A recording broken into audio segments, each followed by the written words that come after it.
Vamos iniciar falando sobre o divergente de B, que faz parte das equações de Maxwell. E o que são as equações de Maxwell? São um conjunto de equações matemáticas que elas vão descrever, representar o comportamento dos campos elétricos, dos campos magnéticos e do efeito, da influência que cargas elétricas e correntes têm nesses campos e a influência que os campos têm em cargas e correntes. Uma das equações de Maxwell está mostrada na figura, divergente de B. Então, estamos interessados em saber nesse resultado e como ele afeta no desempenho do sistema de telecomunicações, no eletromagnetismo, em máquinas, motores e transformadores. Vamos começar falando sobre o conjunto de coordenadas, especialmente as coordenadas cartesianas, vetores x, y e z, e um ponto de origem. Um ponto pode ser determinado sua localização no espaço em função dessas coordenadas. Então, por exemplo, esse ponto P1 de coordenadas x1, y1 e z1. x1 é a projeção, é a coordenada de localização no eixo x, y1 no eixo y e z1 no eixo z. Com essas três coordenadas, nós conseguimos localizar univocamente apenas um ponto, ponto P1. Um outro elemento que nós vamos utilizar é o vetor unitário. Observe, em azul, A circunflexo x. Esse é um vetor unitário na direção x, assim como A minúsculo na direção y, A minúsculo z na direção z. É interessante observar que o módulo desses vetores vale uma unidade de comprimento, por isso, vetor unitário. Um vetor, agora, pode ser caracterizado através desses vetores unitários e de um número que multiplica esse vetor unitário. Então, observe que nós temos A maiúsculo x na direção x, A maiúsculo y na direção y e A maiúsculo z na direção z. São vetores, agora, que vão caracterizar o vetor A maiúsculo. Observe que cada um desses vetores em cor vermelha é um múltiplo de algum número do vetor unitário. Então, a x é um número qualquer, pode ser até mesmo zero, vezes o vetor unitário é x, assim como a y e a z. Quando nós somamos esses três vetores nas componentes de x, y, z, nós obtemos o vetor A. A x, então, é a componente do vetor A na direção de x. Assim também a y e a z. A definição do divergente está mostrado. Observe a simbologia. Usamos o símbolo nabla, esse triângulo invertido com a seta, que multiplica escalarmente um vetor A. Esse vetor A é um vetor de fluxo. Também podemos escrever div de A. E a definição agora é o limite quando um ΔV, onde ΔV é um elemento diferencial de volume, é um volume que tende a zero. Temos também a integral dupla, integral de superfície fechada, de um vetor fluxo A vezes um elemento de superfície ds, dividido por esse ΔV. Então, estamos interessados nesse valor. Limite quando o volume ΔV tende para zero, da integral de superfície fechada de A, que multiplica ds, dividido por ΔV. A multiplicação de vetor por elemento diferencial de área é mostrada na figura. Então, o vetor B tem a componente de B em relação à projeção de B sobre esse vetor normal N. Nós consideramos um vetor normal à superfície, perpendicular à superfície, e unitário. Então, esse produto ds vezes esse N circunflexo vai ser o ds vetor. Então, nós vamos fazer as componentes, as projeções do vetor B sobre ds. No caso do divergente, a superfície é fechada. Então, vamos integrar sobre toda a superfície fechada. No caso de coordenadas cartesianas, que, aliás, nem sempre é o melhor sistema de coordenadas eletromagnetismo, às vezes as coordenadas cilíndricas e esféricas são muito mais apropriadas, mais rápidas e mais simples. Mas, como são mais conhecidas, vamos começar com as cartesianas. Lembra daquele ΔV, aquele volume elementar? Está ele. As coordenadas, os lados desse cubo são ΔX, ΔY e ΔZ. Nós temos um ponto P no centro geométrico do cubo. O que nós queremos agora saber é o que acontece quando nós nos deslocamos na direção de x, para frente e para trás, y, esquerda, direita, e z para cima e para baixo. Quando nós aplicamos o divergente num vetor fluxo em uma região superfície fechada, caracterizando um volume, nós podemos obter os seguintes valores. Se esse divergente de A for maior do que zero, nós vamos definir como havendo uma fonte na região considerada. Há uma fonte. Se esse divergente é menor que zero, é um sumidouro, como se a energia, como se o campo estivesse desaparecendo. Imagine um ralo onde a água se escoa. Imagina agora uma torneira onde a água está saindo, a fonte e o sumidouro. O caso específico que muito vai nos interessar é quando esse divergente vale zero e fica caracterizado que não há fontes na região. Se nós queremos saber se existe fonte em uma região, aplicamos o divergente. Um exemplo de fonte conhecida é a carga elétrica, que gera campo elétrico. Um exemplo de carga elétrica elementar seria, por exemplo, o elétron. Então, se nós tivermos um elétron isolado e fizermos uma superfície fechada, que tal uma esfera, em torno desse elétron, nós vamos descobrir, então, que as linhas de campo se direcionam para o elétron, porque nós consideramos a carga positiva como uma fonte. Qual a finalidade? Para que serve o divergente, afinal de contas? Nós queremos saber em uma certa região que passa um fluxo, existe uma fonte? Imagine o fluxo de ar no mar impulsionando as velas do navio. A vela é uma superfície aberta, o ar vai exercer uma força sobre essa vela. Então, tem um fluxo. Imagine o fluxo do rio, imagine o fluxo de água saindo de uma torneira. Para nós sabermos se existe fonte em uma certa região, aplica-se o divergente. Aplicando o divergente, como bônus, você também determinar a densidade volumétrica de cargas na região. Nós veremos isso numa próxima aula. Em coordenadas cartesianas, no caso específico de coordenadas cartesianas, o divergente de A é dado pela taxa de variação de AX, lembra aquela componente AX? Na direção de x, mais a taxa de variação na direção de y, de AY. E a taxa de variação em relação a z da componente AZ. Derrom de AX, derrom de x, mais derrom de AY, derrom de y, mais derrom de AZ, derrom de z. Lembra do nosso cubo? Então, o que acontece quando eu for me deslocar na direção de x?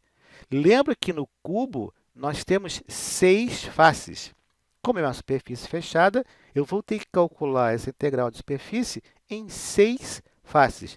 Frente, atrás, esquerdo, direito e topo e embaixo. Quem é B? É um vetor densidade de fluxo magnético. Esse é o nome do vetor B.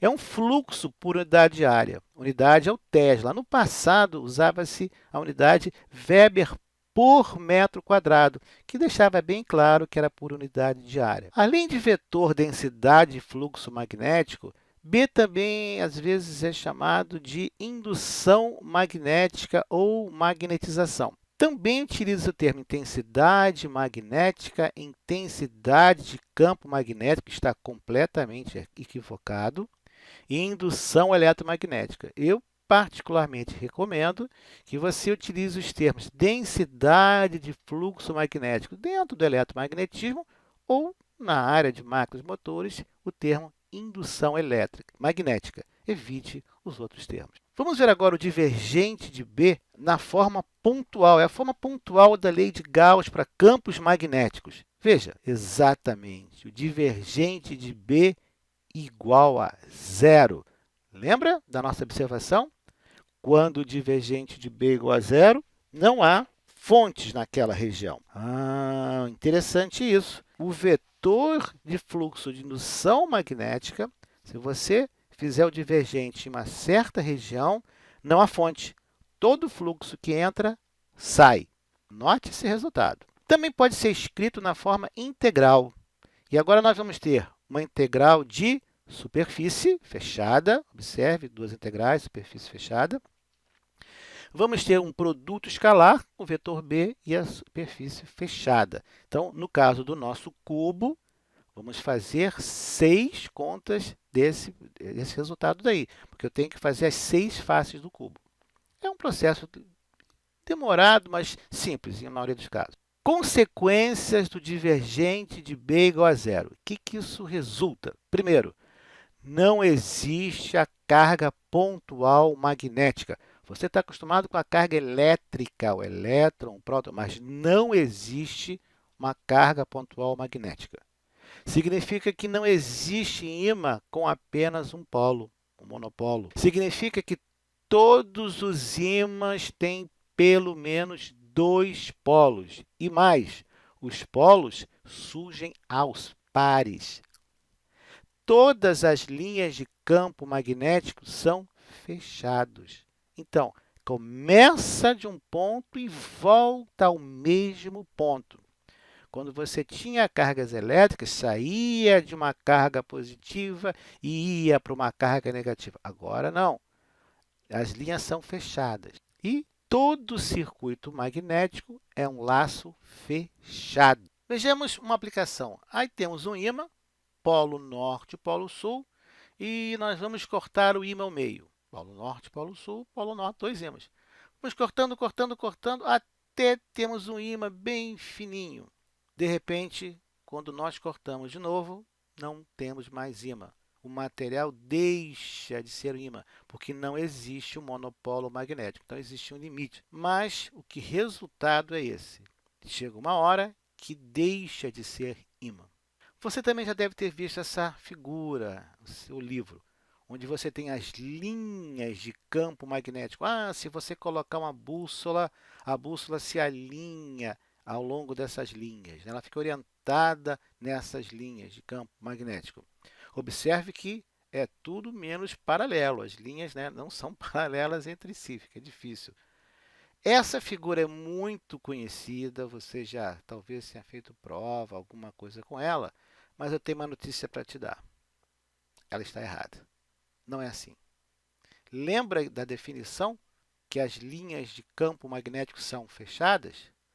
Esta é a figura correta. Qualquer linha de campo que você indicar, observar na figura, ela fecha. Inclusive passando por dentro do ímã. Sim, dentro do ímã a gente pode considerar mais ou menos as linhas paralelas, mas não são, é uma aproximação. Nós vamos usar essa aproximação em alguns equipamentos e alguns cálculos. Não são. É bastante complexo. Mas essa é a figura. As linhas são fechadas, é um laço fechado. Se você já desmontou alguma fonte chaveada ou trabalha na área, já deve ter se deparado com esse componente. É um transformador de núcleo toroidal. Um toroide parece um pneu. Uma definição mais perto do toroide seria um pneu, parecido com um pneu. E os enrolamentos são feitos nesse núcleo toroidal. Fluxo magnético, linha de campo fechada. Então, as linhas de campo magnético do fluxo vão tender a ficar dentro do núcleo. Mas tem alguma coisa em volta? Sim, tem. Mas a tendência principal é ficar dentro do núcleo. Então, uma das vantagens que o toroide tem é reduzir a interferência em circuitos próximos do campo magnético. Nós temos agora um diagrama esquemático desse toroide. Nós temos aí um enrolamento percorrido por uma corrente e esse núcleo de material magnético. Quando essa corrente percorre o enrolamento, gera uma força magnetomotriz, ela vai induzir um fluxo magnético dentro dessa área da seção reta, uma densidade de fluxo magnético, um campo magnético. E essas linhas de fluxo vão estar dentro, principalmente dentro do material magnético. Mas não vão ter linhas fora? Sim, vão. Mas, particularmente, devido à permeabilidade do material magnético, essas linhas tendem a se concentrar dentro do material. Você está observando também no lado direito da figura um entreferro de ar, também chamado de gap. Observe que as linhas saem do material magnético, passam pelo ar e voltam. Se você trabalha na área, deve ser deparado com fluxo de dispersão, perda de linha de fluxo. Sim, é um pouco mais complicado do que só essas linhas azuis retas que eu desenhei. Mas, para algumas aproximações, sim, é válido que a gente consegue trabalhar na engenharia.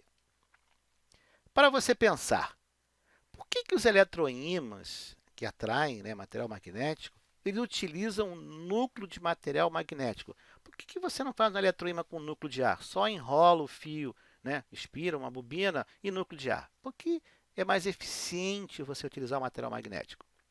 Porque os transformadores utilizam núcleos magnéticos. Sim?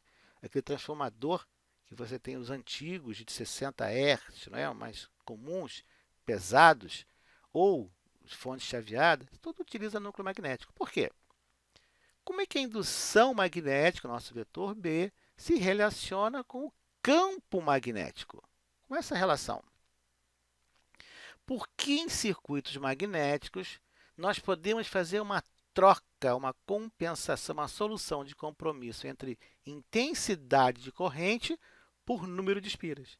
Eu posso aumentar a corrente mantendo baixo número de espiras, ou diminuir a corrente aumentando a espira. E eu obtenho o mesmo efeito de campo magnético. Por que isso?